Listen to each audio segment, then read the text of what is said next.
দাঁতল হাতির তাণ্ডবে আতঙ্ক ছড়ালো জলপাইগুড়ির মেটেলির দক্ষিণ ধূপঝোড়ায়। একটি দাঁতল হানা দেয় ওই গ্রামে। হাতির তাণ্ডবে 10টি মাটির বাড়ি ভেঙে পড়ে, নষ্ট হয় বিঘের পর বিঘে শস্য। ঘটনাস্থলে পৌঁছয় বনকর্মীরা। মাছ বোঝাই ম্যাটাডোরের সঙ্গে ডাম্পারে মুখোমুখি সংঘর্ষে মৃত্যু হল দুজনের। বুধবার সকালে দুর্গাপুরের বেলডাঙ্গার কাছে দুর্ঘটনাটি ঘটে। পানাগড় থেকে ইলাম বাজারের দিকে ম্যাটাডোরটি আসার সময় উল্টো দিক থেকে আসা ডাম্পারের সঙ্গে মুখোমুখি সংঘর্ষ হয়। ঘটনাস্থলেই মারা যান ম্যাটাডোরের চালক এবং খালাসি। খবর পেয়ে ঘটনাস্থলে পৌঁছয় কাঁকসা থানার পুলিশ। ডাম্পারের চালক পলাতক, মৃতদেহগুলি ময়নাতদন্তের জন্য পাঠানো হয়েছে। এক গৃহবধূর অস্বাভাবিক মৃতদেহ উদ্ধারের ঘটনায় চাঞ্চল্য ছড়ালো মুর্শিদাবাদের পাথরঘাটা এলাকায়। মৃতার নাম ফৌরদৌসা বিবি। গত 4 মাস আগে পাশের গ্রামে সানোয়ার শেখের সঙ্গে বিয়ে হয় তার। পেশায় গাড়ি চালক সানোয়ার শেখ বিয়ের পর থেকে পণের জন্য ফৌরদৌসার উপর অত্যাচার চালাতো বলে অভিযোগ। তারপরেই বুধবার সকালে ফৌরদৌসায় অস্বাভাবিক মৃতদেহ উদ্ধার হয় শ্বশুর বাড়ি থেকে। খবর পেয়ে ঘটনাস্থলে পৌঁছয় হরিহর থানার পুলিশ। মৃতার স্বামী পলাতক। এক ব্যক্তির অস্বাভাবিক মৃতদেহ উদ্ধারকে কেন্দ্র করে চাঞ্চল্য ছড়ালো বীরভূমের নিশ্চিতপুর এলাকায়। মৃতের নাম মিলন মুখোপাধ্যায়, বয়স 64।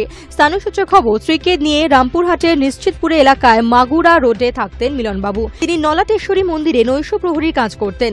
মঙ্গলবার সকালে বাজার করতে গিয়ে নিখোঁজ হয়ে যান তিনি। বুধবার সকালে সেচপল্লীর নবনির্মিত বাড়ি থেকে তাঁর মৃতদেহ উদ্ধার করে রামপুরহাট থানার পুলিশ। মিলনবাবুকে খুন করা হয়েছে বলে প্রাথমিক অনুমান পুলিশের। হাওড়া লিলুয়ার খালিয়ায় ব্যবসায়ীর উপর ধারালো অস্ত্র নিয়ে হামলা চালালো একদল দুষ্কৃতী।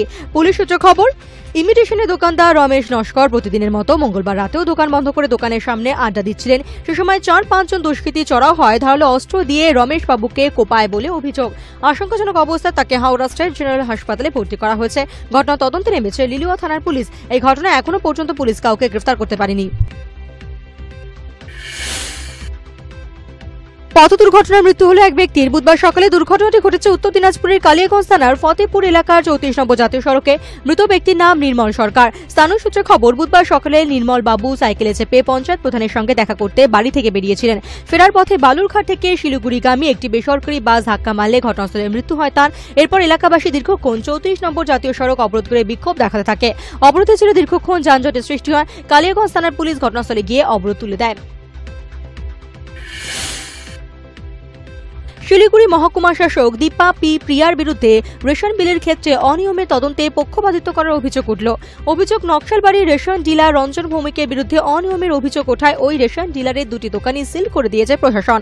একই অভিযোগে অভিযুক্ত প্রভাবশালী কংগ্রেস নেতা ধীরেন সিনহার রেশন দোকান সিল করার ক্ষেত্রে প্রশাসন কোনো ব্যবস্থা নেয়নি বলে অভিযোগ। স্থানীয় সূত্রে খবর, সম্প্রতি সিপিএম ছেড়ে কংগ্রেসে যোগ দিয়েছেন ধীরেন বাবু। প্রশাসনের বিরুদ্ধে স্বজন পোষণের অভিযোগ এনেছে তৃণমূল কংগ্রেস।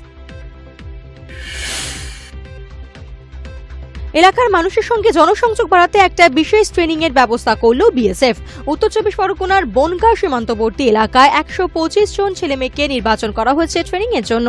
এই ট্রেনিং এর লক্ষ্য হলো মানুষের মধ্যে সচেতনতা বাড়ানো, পাঁচা চক্রের সঙ্গে সীমান্তবর্তী গ্রামের মানুষ যাতে জড়িয়ে না পড়ে সে বিষয়ে সচেতন করা। বিএসএফ এর সঙ্গে জনসংযোগ বাড়িয়ে তুলতে এই ট্রেনিং গুরুত্বপূর্ণ ভূমিকা নেবে বলে আশাবাদী বিএসএফ কর্তারা। হাসপাতালে চিকিৎসার গাফিলতিতে চরম দুর্ভোগে সদ্যজাত কন্যার মা।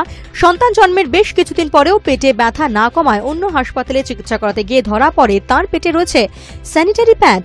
ঘটনার প্রবল বিক্ষোভ পরিবারের লোকজনের। এই ঘটনার জেরে হাসপাতালে অন্যান্য প্রসূতিদের মধ্যে আতঙ্ক ছড়িয়েছে। চিকিৎসকরা এই ঘটনার পরে রোগীদের ঠিক কতখানি গুরুত্ব দেবেন এখন সেটাই দেখার।